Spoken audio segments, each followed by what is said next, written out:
Hey guys, Time Jim here. I'm doing this video just because I really would like to do see how I do when I do a walkthrough. So this is Ninja Gaiden 2, and basically what I'm doing is just I'm doing a walkthrough for it. So let's get started. Ninja Gaiden 2. All right, so here we go. Now, we start off with this little weird little helicopter thing, and we see that it's developed by Team Ninja. Now, Team Ninja has produced another game. It's called Dead or Alive, and you know, if you see Team Ninja, you know it's going to be a pretty interesting game.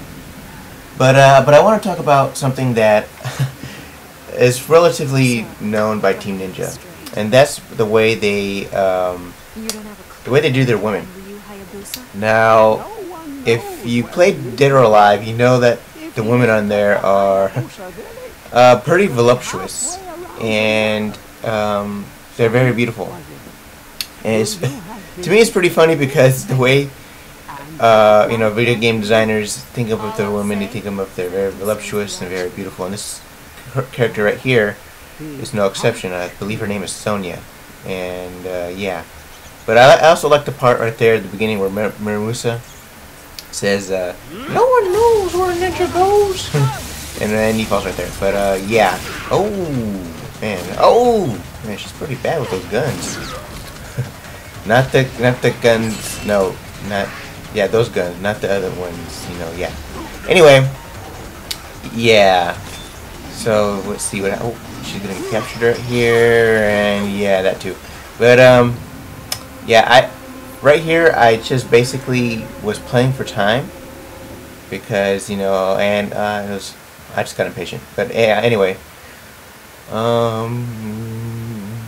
let's see here. Okay, here we go. All right, here we start off with Ryu, and he's the main character of the game, and he's wearing black because badasses are always in black. Anyway, a couple things I just want to mention. First off, usually I would just mop the floor with these guys, but the video converter that I have, it has a bit of a delay.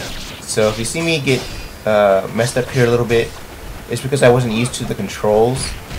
Well, not the controls, but the delay, and it was kind of hard to get used to at first, but I got the hang of it after a while. Now, there's a couple other things that I want to mention. First off, this may be the only part of the walkthrough that you'll see for a while, and well, I'll go into a little more detail right now.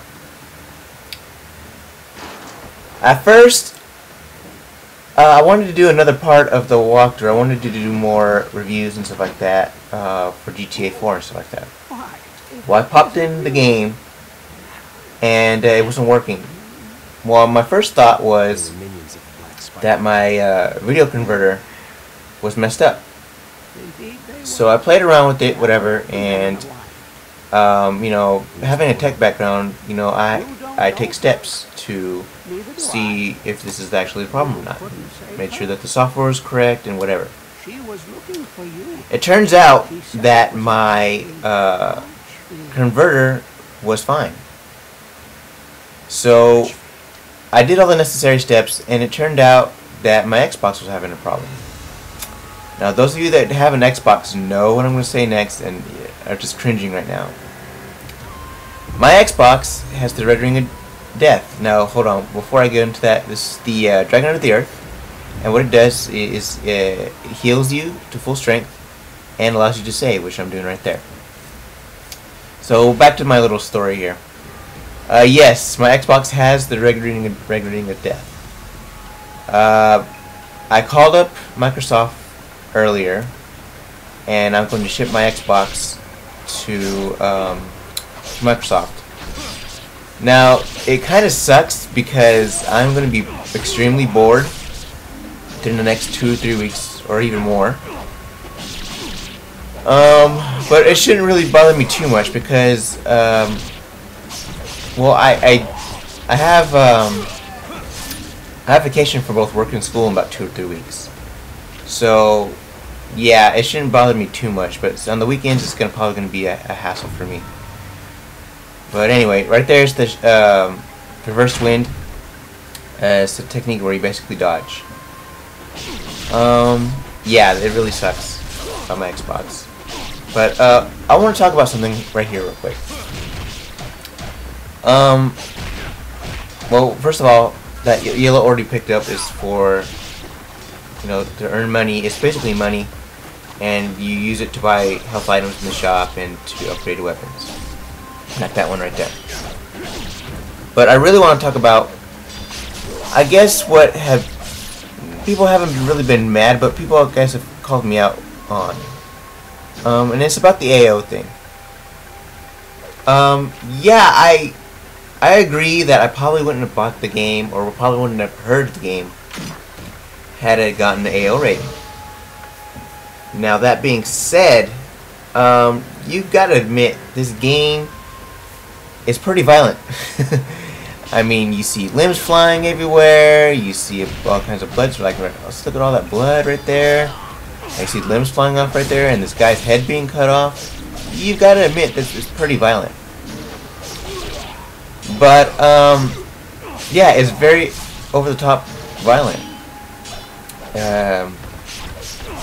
Yeah, I don't apologize for making the remark, because mostly I said it. But, but yeah, it's you have to admit, it's pretty violent. So, yeah. Anyway, we find this, this is the technique of the shadowless footstep. And what that basically does is let Ryu walk on walls, which is pretty ninja-like. And that's pretty cool. Right there. So anyway, this is this part right here where many of you recognize this part of my review, and this is why. Oh! I love that. That's just awesome. That's one of my favorite parts right there. Yeah, I'm just really upset about my Xbox. Yeah. Right here we get another technique. It's called the fierce wind. It's basically when you block and you attack at the same time. It does a little attack move. Right here is your first Ninpo technique. It's called the Art of Inferno. Now, for the sake and purposes of this walkthrough, I want to show you the Ninpo technique. Now, normally I usually don't do Ninpo techniques because my style of gaming when I do games like this is pretty much like a brawler, just attack and don't use really special techniques a whole lot. But for the sake and purpose of this walkthrough, I will be showing you Ninpo techniques once I get them and once I get my Xbox back. So yeah, but man, it's just so much. Anyway, you know, there's a lot of stuff that goes on in this game, and it's very fast and it's very high paced. And those are right there. Those are red orbs to fill your Ninpo if you've used any. Now here we go. I'm going to be showing you the one. There you go. There's the Art of Inferno right there. And yeah, another yellow orb.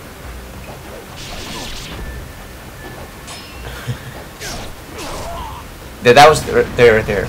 There's the Art of Inferno, and that guy's on fire. But yeah, I really don't know what I'm gonna do. But right here is the Life of 1,000 Gods. Now the Life of 1,000 Gods, basically it increases your health meter. Not only does it do that, it fills up your life bar to max if it does your health. Normally, I usually use that for boss fights because it's very useful for that. But yeah, well, this is pretty much getting towards the end right here. So I'll catch you guys later, and hopefully I'll have my Xbox back soon. So this is Time Jim signing off. Take care, guys. Bye.